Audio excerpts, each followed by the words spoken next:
Carta branca para matar. A onda de assalto a banco no Brasil.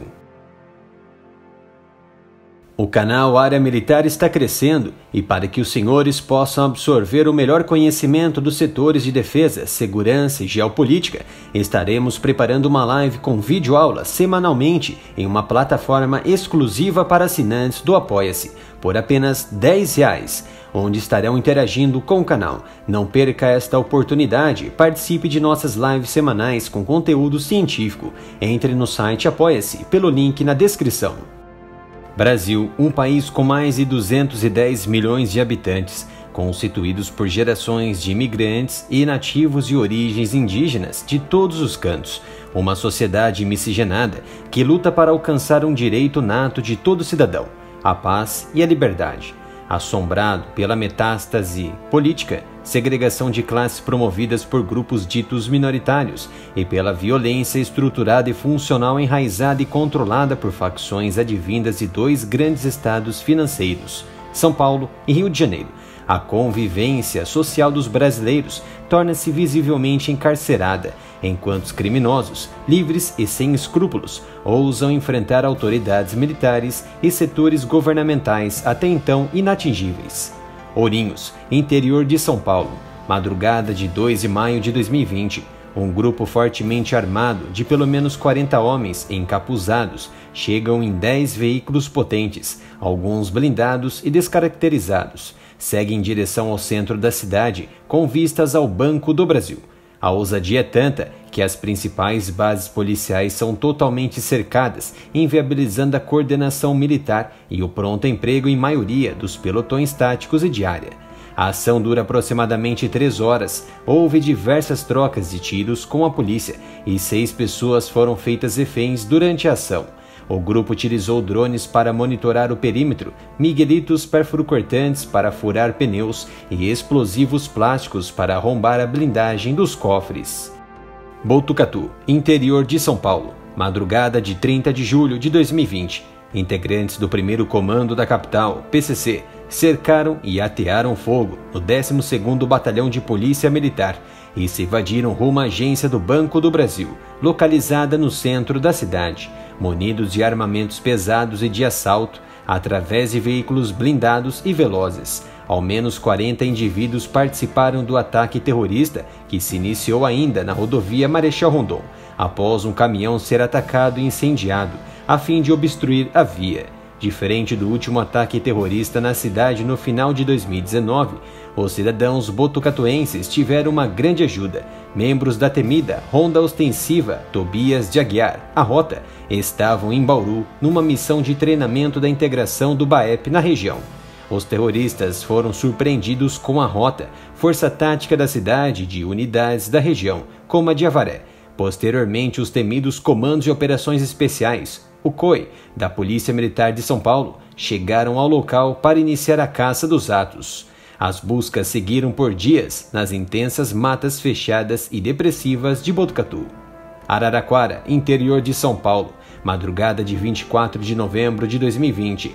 Pelo menos 12 terroristas, distribuídos em 2 caminhões e 3 veículos leves, bloquearam a via de acesso ao 13º Batalhão de Polícia, atearam fogo nos veículos e efetuaram diversos disparos contra os policiais militares. Enquanto o grupo desestabilizava a unidade militar, outro grupo fortemente armado promoveu o bloqueio de diversas vias do centro da cidade, com o objetivo de roubar os caixas eletrônicos das agências bancárias. Criciúma, Santa Catarina, madrugada de 1º de dezembro de 2020. Diversos criminosos bloquearam acessos e um batalhão de polícia para retardar a incursão dos militares. E o objetivo novamente era o mesmo: invadir, explodir e subtrair o Banco do Brasil. Cerca de 30 terroristas participaram da ação e elevaram os atos cruéis, deixaram um grupo de funcionários da prefeitura que trabalhava na pintura das faixas de pedestre de refém e usado de escudo humano. Cametá, interior do Pará, madrugada de 2 de dezembro de 2020, um dia após a ação terrorista em Santa Catarina, uma quadrilha composta por mais de 20 terroristas iniciou um ataque coordenado no centro da cidade, a fim de liquidar os cofres da agência do Banco do Brasil. Como de costume, no norte e nordeste do país, reféns foram capturados em um bar e usados como escudo. Infelizmente, um deles acabou morto por arma de fogo e outro morador da cidade foi atingido na perna. A forma de agir desta quadrilha também se assemelhou às do sudeste e sul do Brasil, o ataque prévio a uma organização de polícia militar. Segundo a Secretaria de Segurança do Estado, 2 aeronaves e uma embarcação foram utilizadas para conter a ação criminosa. A principal instituição financeira federal, o Banco do Brasil, passou a ser o principal alvo imediato dos criminosos. Isso se deve a diversos fatores e particularidades dos criminosos. Nos últimos 25 anos, a quantidade de cocaína e maconha tomada de traficantes pela Polícia Federal aumentou 5.708%, cerca de 75 toneladas de cocaína entre janeiro e setembro de 2019 foram apreendidas, mais do que o dobro de 2017 e cerca de 27 toneladas a mais do que no mesmo período de 2018. Segundo dados de Leandro Piquet Carneiro, professor do Instituto de Relações Internacionais da USP, o aumento das apreensões de drogas pela Polícia Federal está diretamente ligado ao crescimento e disseminação do consumo delas no país. Conforme o consumo da droga se espalhou pelo Brasil, houve a expansão da rota, transporte, subornos, distribuição e comercialização, descentralizando a área vermelha que cobria os maiores consumidores, São Paulo e Rio de Janeiro. Conforme as operações do governo de Jair Bolsonaro foram limitando as rotas das facções, asfixiou quase que imediatamente a ponta da pirâmide, os grandes chefões do crime. Só a Polícia Rodoviária Federal de Mato Grosso do Sul apreendeu um recorde de apreensões de maconha em um ano em 2020. Na época, em julho, registrou 216,7 toneladas da droga fora da sociedade, maior do que o último ano, com mais entorpecentes interceptados. Em 2017, quando 205 toneladas de maconha foram apreendidas pela polícia no estado, um período não governado pelos maiores usurpadores da República Brasileira, o PT, que dava margem à criminalidade com a política da boa vizinhança e vistas grossas aos crimes. Ao passo que o governo Bolsonaro aumentou as apreensões e dificultou a corrupção e permanência do crime organizado na política e nos setores públicos, os estados se articularam e denotaram maior participação em inteligência, infiltrados e vigilância aprimorada nas principais rotas do tráfico de drogas e de armas, como na Bolívia, Paraguai, Argentina e Colômbia, que transfixam as fronteiras dos grandes estados brasileiros. Não só de apreensão de drogas e armas vivem os famintos e espetaculares agentes de segurança pública e de defesa, através da primorosa atuação do Ministério da Justiça e Segurança Pública, diversos leilões de produtos apreendidos das facções, como aviões, carros, caminhões, motos, joias e imóveis, contribuíram para o recorde de arrecadação do FUNAD, Fundo Nacional Antidrogas, sendo arrecadados R$100 milhões neste ano. De fato, as ações federais e estaduais vêm surtindo efeito na instabilidade do crime organizado no país. Entretanto, para tornar o entendimento do leitor mais claro, é preciso aprofundar no mundo do crime. Em 2006, a inteligência da Polícia de São Paulo desmantelou o que talvez fosse o início do mercado organizado do aluguel de armas a criminosos altamente perigosos. Na ocasião, Jorge Gustavo Ribeiro, de 45 anos, foi preso em Santo André, acusado de alugar armas para criminosos a mando do PCC. O armamento locado era utilizado para realizar roubos de carros e proteção em bocas de tráfico. O preço do aluguel variava de acordo com o calibre da arma e o período de locação.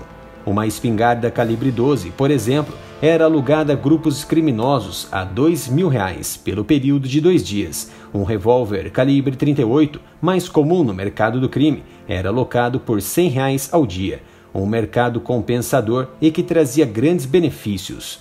Meses depois, a Polícia Federal coordenou uma mega operação contra um depósito de armas em Guarulhos, na Grande São Paulo. No interior da instalação foram encontradas 13 armas, entre os quais fuzis AR-15 e Browning, uma caixa com bananas de dinamite, 16 baguetes de gel explosivo e aproximadamente 3.000 munições, marcando assim o início do conhecimento de um mercado de aluguel de armas no Brasil, controlado principalmente pelo PCC. Com base nas grandes apreensões de drogas no país, grupos ligados ao PCC e outras facções tiveram perdas milionárias, forçando-os a se organizarem em grupos paramilitares fortemente armados, com equipamentos bélicos alugados para invadir, explodir e saquear bancos federais, a única saída das dívidas cobradas pelos chefões enjaulados nos principais presídios de segurança máxima do Brasil. Os últimos ataques supracitados no sudeste, sul e norte do país possuem muita ligação, e os motivos estão nas toneladas de drogas apreendidas pela polícia de São Paulo. A dificuldade em atuar no sudeste é vista como empecilho em seguir 100% do roteiro criminoso. Em vista disso, as facções buscam outras regiões do Brasil, e o modus operandi é característico. Os terroristas usam drones, equipamentos bélicos de uso exclusivo das Forças Armadas, carros blindados, geralmente do tipo Land Rover, Discovery ou Freelander, e pick-ups das mais variadas robustez, capazes de abrir espaço e alcançar velocidades em curto espaço de tempo.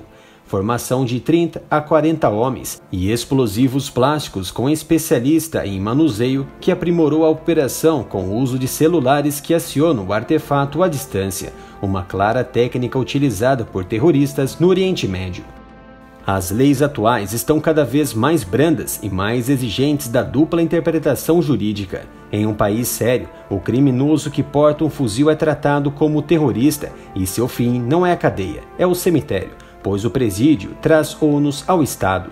Para coibir futuros atos selvagens de alta periculosidade à sociedade de bem, deve-se complementar a Lei 13.497 de 2017, sancionada por Michel Temer, que passa a ser considerado crime hediondo a posse ou porte ilegal de armas de fogo de uso restrito, que são aquelas reservadas aos agentes de segurança pública e às Forças Armadas, como fuzis e metralhadoras, acrescentando o abate de todo terrorista que estiver de porte ou posse de armas de fogo restritas, mesmo não apresentando reação.